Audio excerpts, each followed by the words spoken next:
Welcome back, Goats. We're here for another episode of another divisional preview. We have the NFC North coming at you right now.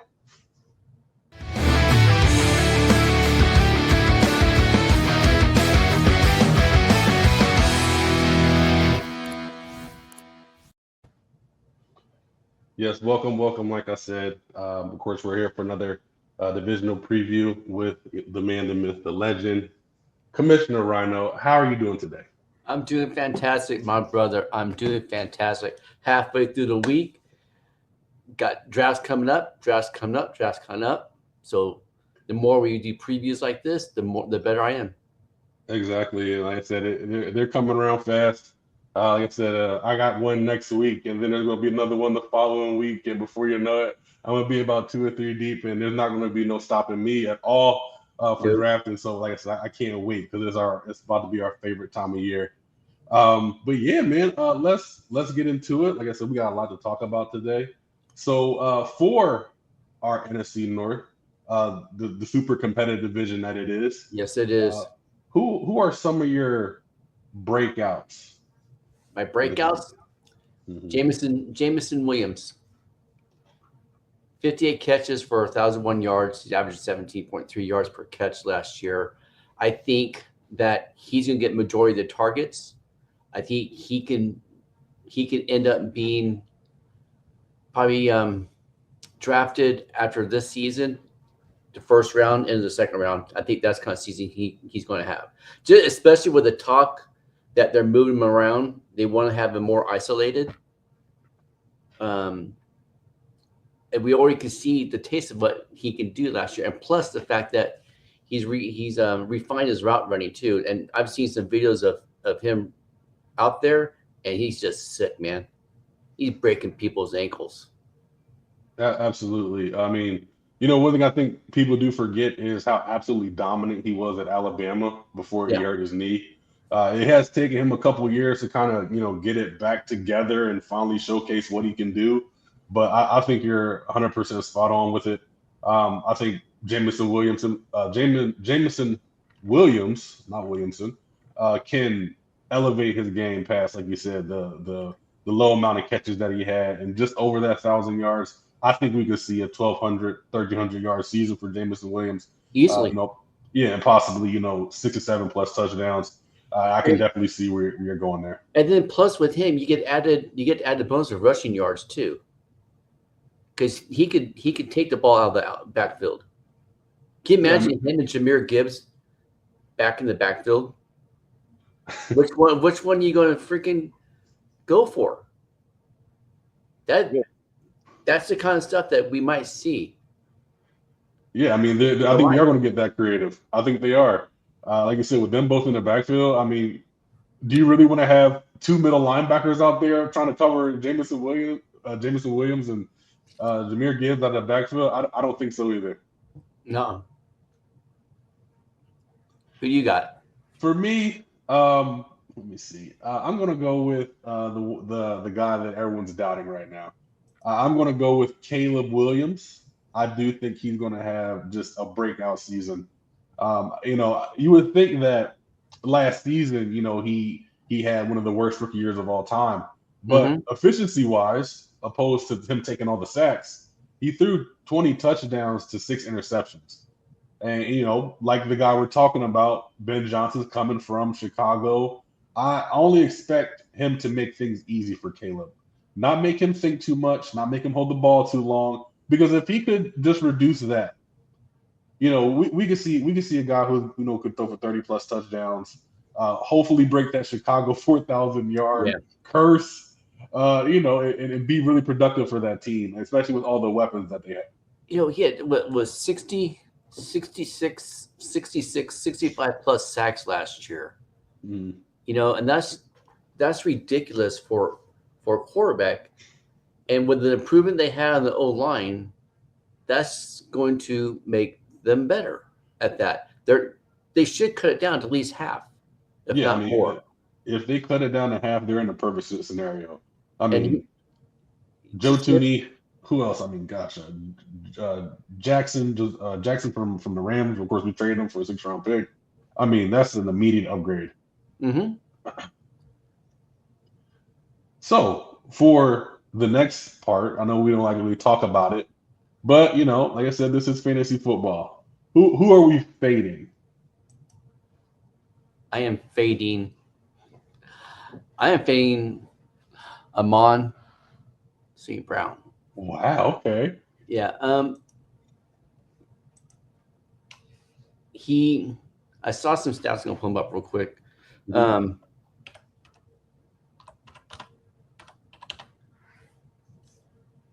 This is why I'm fading him.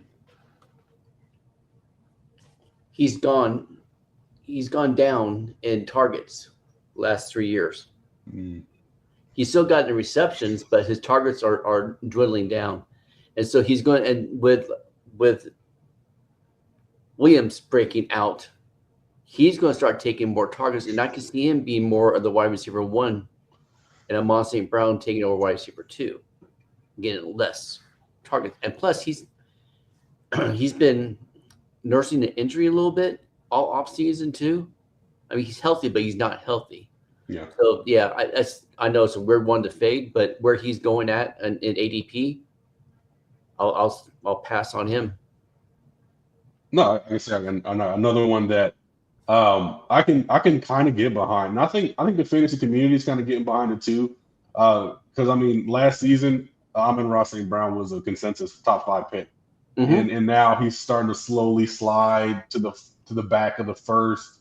And I think you had it right. The targets are decreasing. What really gave him that high finish last year was the touchdowns. Yeah. He scored a lot of touchdowns last year. I do think he is going to be Jared Goff's security blanket. He definitely is, but there definitely is a different type of route they're trying to take there in Detroit. Yeah, big time. For me, let me see. Oh, who was I fading? Let me see here. Who else? Oh yeah, that's right. I was the Detroit Lions too. I am fading. I am fading Sam Laporta. I can't get behind the ADP of Sam Laporta. I mean, I think it's a little bit too high for me. Another high touchdown dependent guy who has yet to hit 1,000 yards as a receiver. Of course, he had the tight end 1 finish, and last season he just burnt me too many times. I don't see the targets exploding. Like I said, if it's going to be a safety blanket, it's going to be Amon-Ra St. Brown. If it's going to be explosive, it's going to be the explosive guys. It's going to be Jameson Williams. It's going to be Jahmyr Gibbs. I mean, I think to a certain extent, I still think it's going to be David Montgomery for a little bit. So, and I don't want to discount Tim Patrick either. Tim Patrick and Jared Goff had a little bit of a connection there going at the end of the season as well. So, with all that being said, I think I'm going to be fading Sam Laporta at ADP. ADP. I would also fade Mr. JJ McCarthy. I don't see it. I don't see how he's going before Penix. I don't see how he's going before, sometimes Caleb Williams and all these other quarterbacks. It's not making sense. He hasn't played it down. I know, KOC, the quarterback whisperer.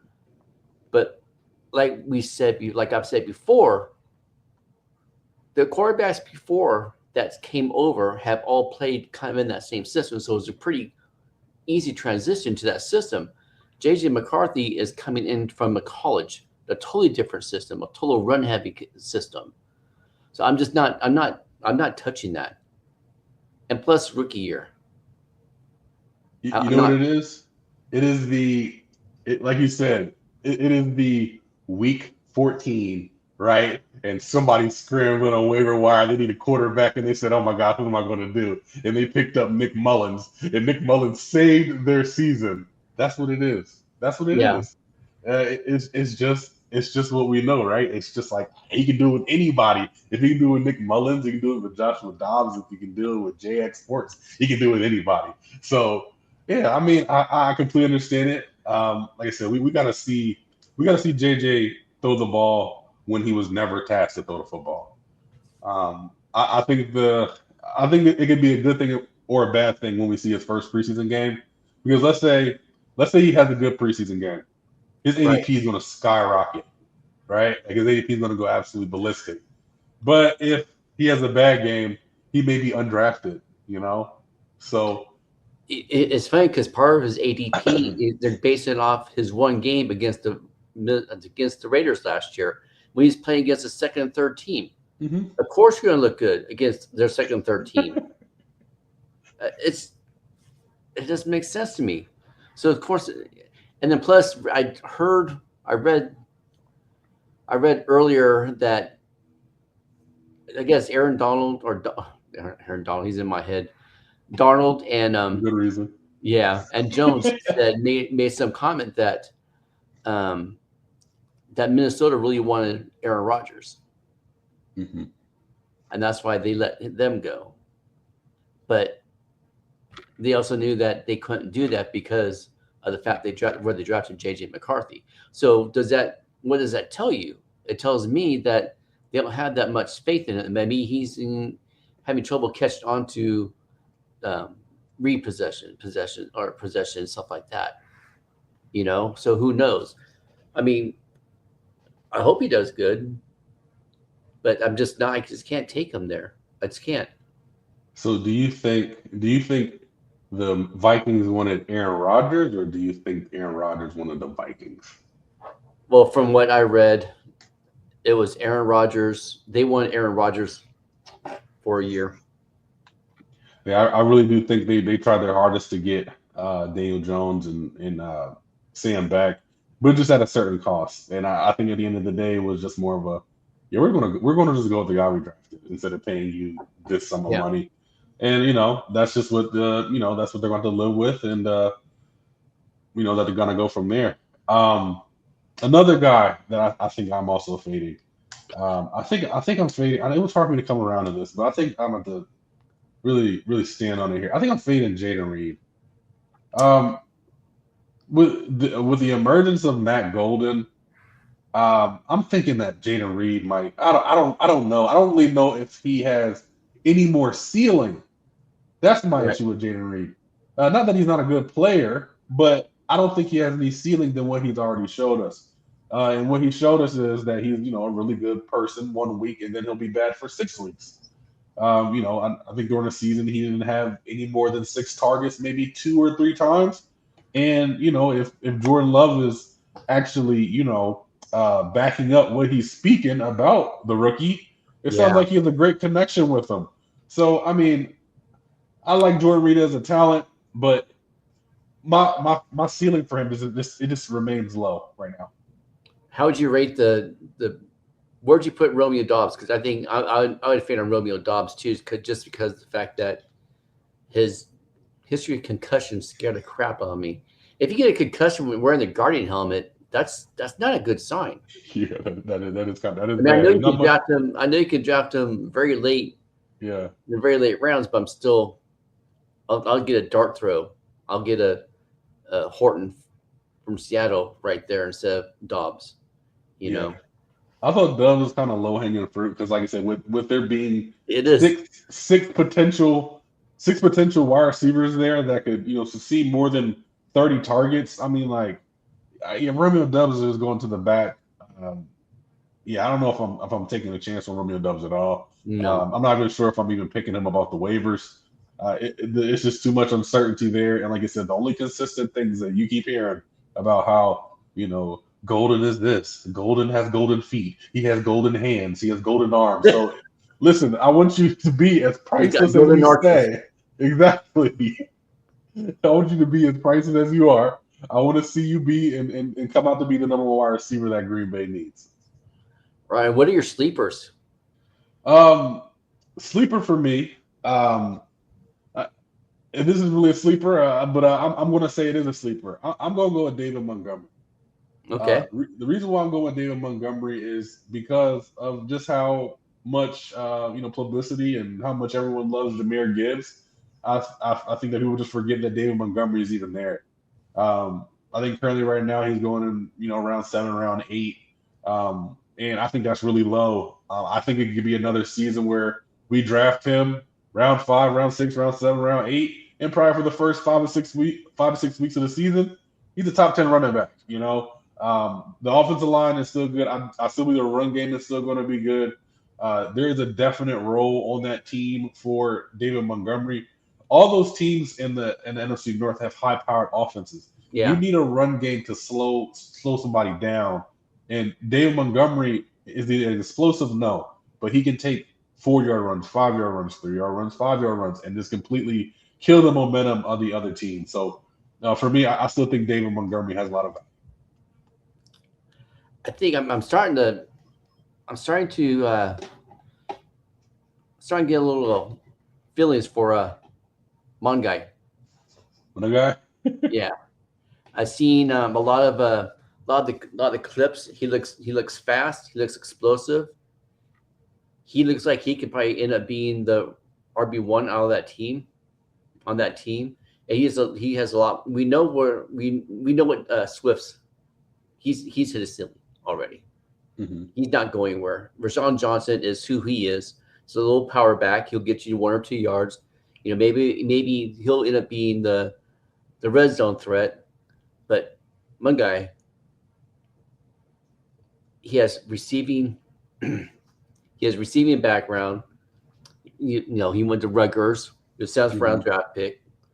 But so was Pacheco, who came from the same school in 2022. So there's proof right there of that they could produce good running backs. Yeah. So I like him. He has pass catching ability. So why not?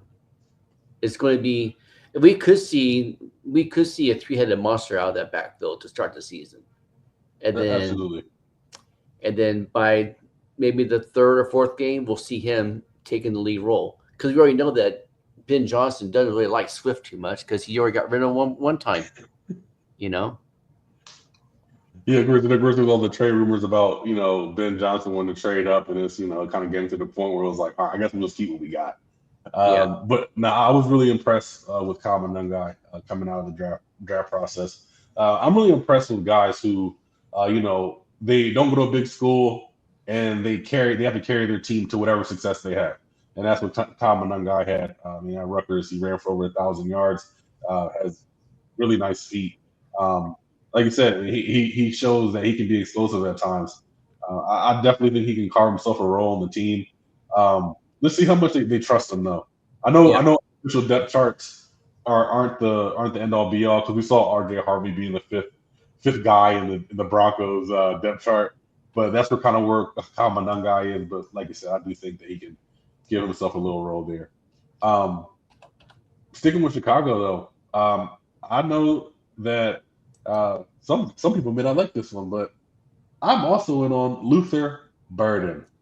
Yeah, I am absolutely in on Luther Burden. I think he's the DJ Moore replacement. I think that he's going to have a great second half of the season when he finally catches up. With injuries and I guess his ability not really to stay focused right now and pick up the playbook. He's kind of behind, but he'll eventually get there. Like I said, it's super impressive with his college tape. If you would have came out of the draft 1 year before, we're talking about a guy who's been a top 10 pick, but just with such a terrible year in Missouri, his junior year, his last year being there, it just made him slip a little bit. I thought somebody still would take him in the first round, but I do think that Chicago got a really good player in the second round, and somebody that Caleb can build around with Rome. I think this is going to be Luther, Rome, and Coach Loveland for the next 10, 15 years. So, like I said, I don't really like Luther Burden. And I do have one more sleeper on the Bears. That's Cole Kmet. I think people are sleeping on him. 47 in 2023, he had 73 catches for 719 yards, 6 touchdowns. Last year, had 47 for 474. I believe he's injured a little bit last year. So why are people sleeping on him? Just because Loveland is the fresh new toy, shiny toy to play with? Mm-hmm. But Cole Kmet has proven that he can produce, though, too. So there's a place where, because you can get him in 8th, 9th, or 10th round, that he could actually far pass his ADP. Yeah, he might even get a little later than that. Yeah, I think I'll be close to Loveland range, 8 round 9. Yeah, I mean, Cole Kmet, yeah, like you said, he's already proven to be, a really productive tight end. If it's a position that, you're wanting to punt, I mean, that is definitely one of the guys you should be zeroing in on. Yeah, we just don't know what coaching level in yet. I know it sounds great. But like I said, I don't know if you can just not draft a guy who's been reliable for, the team for a couple years now. What do you have one dart throw, one late round dart throw? One late round dart throw. I'm gonna go with one late round. I'm gonna go darty. I'm gonna go real darty. Jackson Darty. Okay, I'm gonna go dart. All right, so I'm gonna go with Luke Musgrave. It's a belief in the talent more than when anyone's saying you just don't teach 6'6" and 260 pounds and 4.5 speed every day. And I know everyone's enamored with Tucker Kraft because he had a great season down to the end. But I mean, they loved Luke Musgrave before he got injured. I just don't think they're getting rid of him. There you go. So if he wouldn't gotten injured, but Tucker Kraft had the same season he had last year, I don't think so. I don't think so. No, it'd been more Luke Musgrave season because he proved the year before what he can do. My dart throw would be Jalen Nailor from the Vikings. I actually like that. I do like that. Yeah, he showed. I mean, he only had 20 catches for 414 yards last year, but his average yards per catch is 14.8. He can easily slide into the Jordan Addison role seamlessly and get fed. He can catch good. He runs the routes good. He can go inside, outside. He's something that I would take. I'd definitely take a dart throw. Absolutely. I mean, with Jordan Addison's suspension looming, Jordan Addison's suspension looming, and we just don't know what's going to happen with Justin Jefferson. To start the season, we don't know who's going to emerge from the Vikings. No. I mean, it could be Ty Felton as the one that's taken. It could be. Yeah, very well could be. Yeah, I mean, yeah, they got a lot of talent up there, man. That's what I can say about all these teams. I think everyone in the NFC North has the most talent across every position, like on offense. Like I think if you stack them against anybody else, I don't think anyone can go like 1 through 6 a wide receiver, 1 and 2 a tight end like the NFC North can. No, I agree with you 100%. 100%. Yes, sir. Well, was there any more fades or breakouts or sleepers that we have for this episode? I can't think anymore. But I'm sure once that we get off, then and I'm driving, it'll pop in my head. Some name will pop in, or 12 o'clock tonight when I wake up, it'll pop in my head. Then I'll sit there and lay in bed thinking, well, why did I say that? Then I'll start popping off stats in my head that, like, for some reason at midnight, my mind works like a computer, but it doesn't work like a computer during these times. So it's glorious. It's a glorious saying. I just hope it doesn't wake you up while you're sleeping. Just get a full 8 hours tonight. Don't let a breakout keep you from getting out all the sleep you need. But with that, I think that is it for today's episode.